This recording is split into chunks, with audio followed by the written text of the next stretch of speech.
안녕하세요, 공대여신입니다. 삼성전자에서 지금 반도체 얘기가 나오면은 제일 많이 나오는 단어가 파운더리죠. 그리고 EUV, 오스틴 이런 단어들도 가끔 나오고 있고요. 삼성이 그럼 왜 파운더리를 그렇게 강화하려고 하는지 반도체 산업의 현재 흐름을 간단하게 좀 짚어보고서 관련된 내용, 그 다음에 관련된 종목을 좀 알아보도록 하겠습니다. 뉴스들이 그냥 매일같이 나오고 있어요. 삼성은 파운드리 1위 대만 TSMC를 쫓고 있고, TSMC는 이 의지를 꺾기 위해서 매년 삼성에 3배를 투자를 한다고 하고, 뭐 여기에 지금 인텔까지 뉴스가 같이 나왔네요. 22조 투자를 하고선 파운드리 재진출한다. 자, 그럼 도대체 파운드리가 뭐냐 좀 보도록 하겠습니다. 일단 예전에는 그 반도체를 생산하는 데 있어가지고 종합 반도체 회사라고 그러죠. 애초에 설계, 기획부터 생산해가지고 테스트, 그 다음에 고객사에다 공급까지 다 끝내낼 수 있는 그런 능력을 가진 회사, 혹은 그런 식으로 사업을 운영하는 회사를 종합 반도체 회사라고 해요. 대표적인 게 삼성, 뭐 인텔도 과거에 그랬었고, AMD도 분사하기 전에 그랬었고요. 그 다음에 SK 하이닉스도 IDM, 종합 반도체 회사라고 생각을 하시면 되는데, 20세기까지만 해도 거의 반도체는 들어가는 데가 한정적이었잖아요.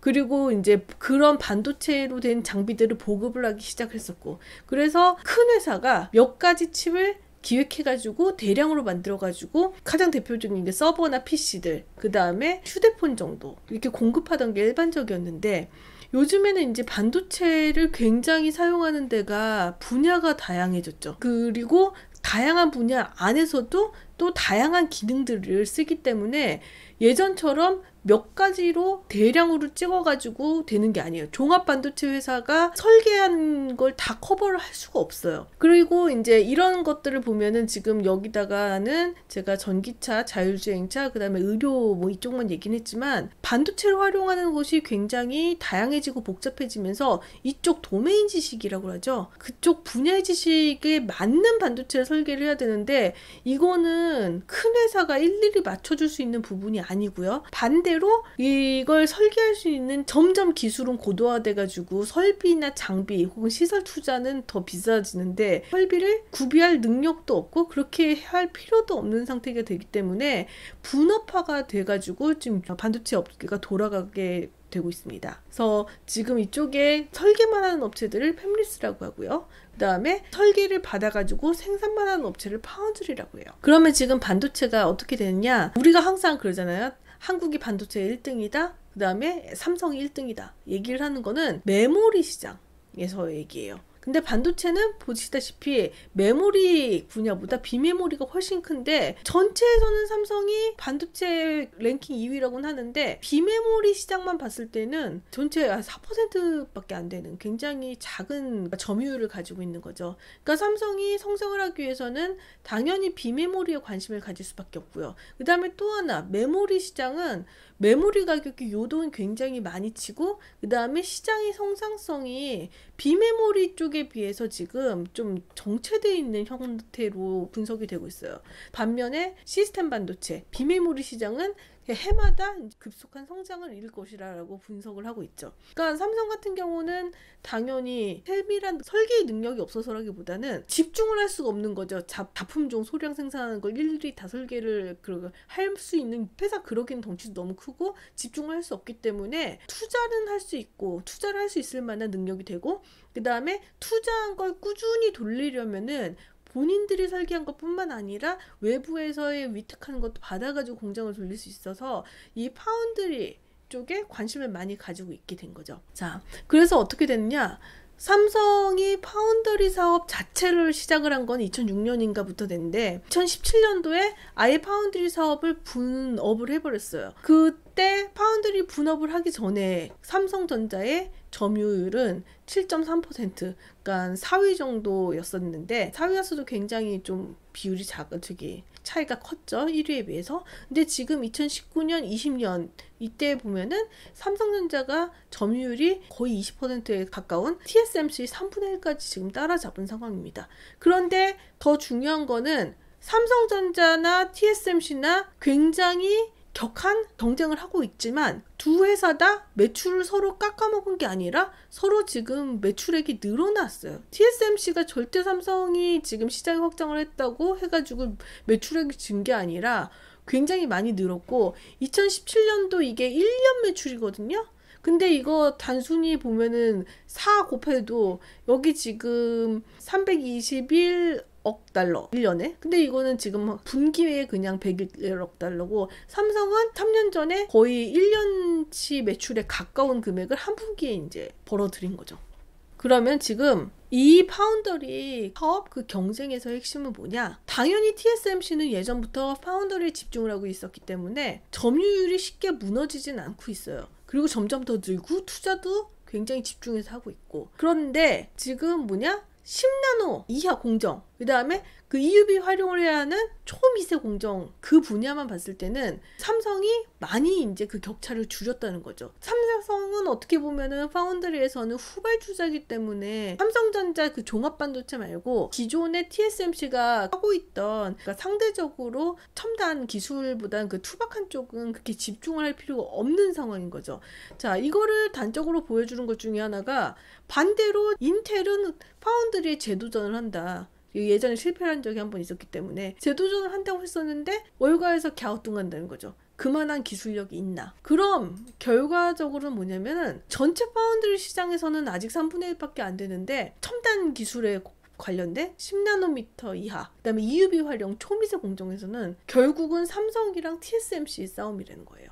보시면은 삼성이 그걸 위해 가지고 이 파운더리 지금 라인업을 보시면 기흥에 있는 것만을 제외하고는 시스템 반도체에 집중되어 있거나 아니면 그 EUV 라인을 운영을 하고 있습니다. 이걸 집중을 해. 시스템 반도체, 그 다음에 EUV 그 공정, 이 두 가지를 집중을 해가지고 파운더리 사업을 진행을 하고 있는 걸 알 수 있습니다. 자, 그렇다면은 이 파운드리 산업을 집중을 해가지고 생기는 수혜주도 분명히 있을 거잖아요. 파운드리에서는 TSMC가 삼성보다 앞서 있어요. 그리고 이 대만의 반도체 생태계, 그러니까 한국은 삼성이 종합 반도체, 삼성이나 하이닉스나 종합 반도체 업계였기 때문에 어떤 생태계의 개념보다는 하청업체라든가 혹은 장비업체가 굉장히 발달되어 있는 형태로 보는데, 대만 같은 경우는 설계 따로, 그 다음에 뭐 생산 따로, 이런 것들이 분업이 되어 있기 때문에 TSMC랑 같이 거래하는 업체들이 하청업체의 개념보다는 생태계 안에서의 협력 사이클 형태로 이루어져 있고요. 지금 사이클 형태가 이렇게 구성되어 있다고 보면 됩니다. 그러니까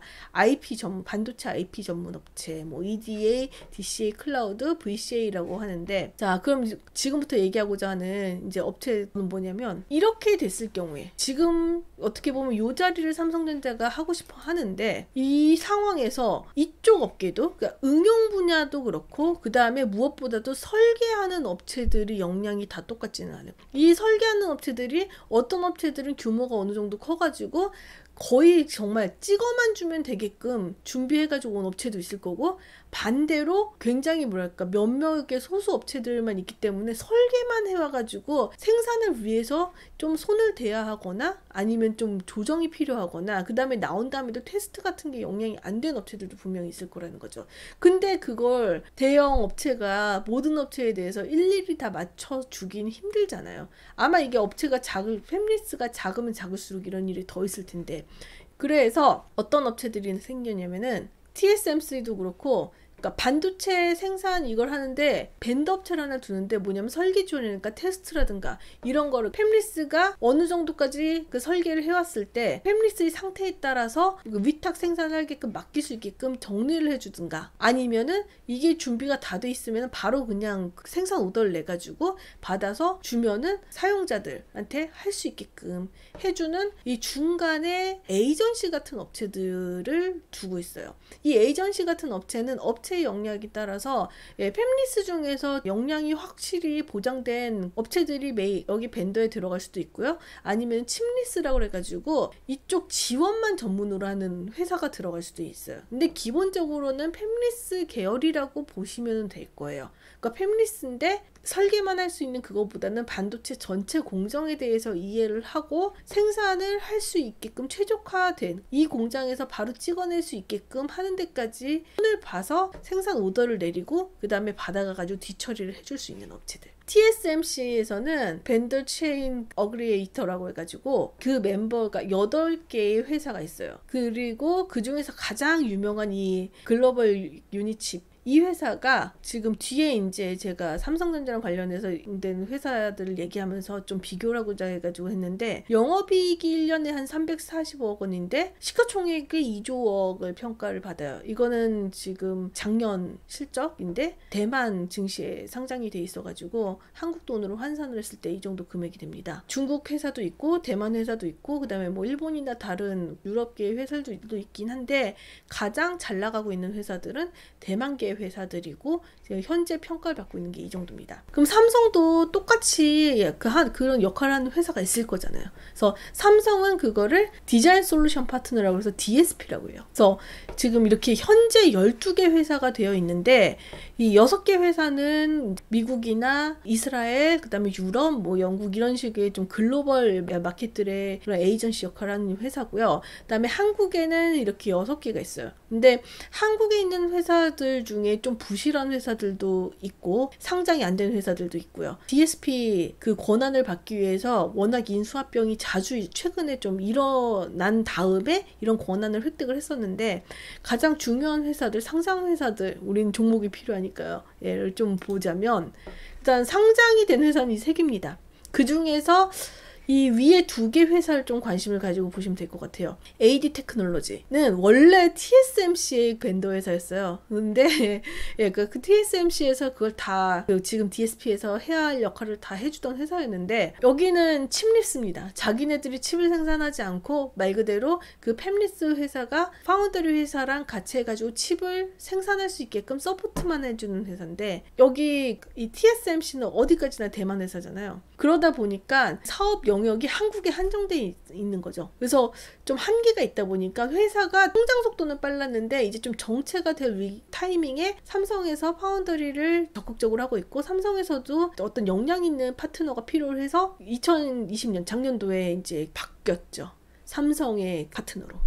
그래서 원래 그 가장 대표적인 계약건, 가장 대표적인 사업건이 하이닉스의 TSMC 물량을 이 ADT 테크놀로지가 했었는데, 지금 그 부분은 잔여 부분까지는 일단 유지를 하고, 새로운 제품에 대해서는 하이닉스도 아까 글로벌 유니칩으로 이제 변경을 하는 상황이 됐는데, 시장을 좀 확보할 때까지는 매출이 어느 정도 이제 확보가 된 상황이라서 이 회사가 적극적으로 사업을 확장을 하고 많은 이제 팹리스 업체들이랑 역량이 된다면 성장이 좀 크게 될 것 같습니다. 그 다음에 두 번째는 이제 코아시아. 근데 이제 여기 같은 경우는 전자담배용 그 칩을 아예 그냥 턴키로 수주를 해본 경험이 있고, 이런저런 이제 기술력으로는 미국 회사들이나 독일 자동차 회사들이랑도 계속 교류를 해가지고 레퍼런스도 쌓고 있고 실력도 꽤 있는 회사로 평가를 받아요. 그래서 이 회사 같은 경우는 주요 이제 분야가 아무래도 AI, IoT, 그러니까 오토모티브, 자율주행 쪽에 관련된 칩을 생산하는 업체들이랑 많이 교류를 할 것 같아요.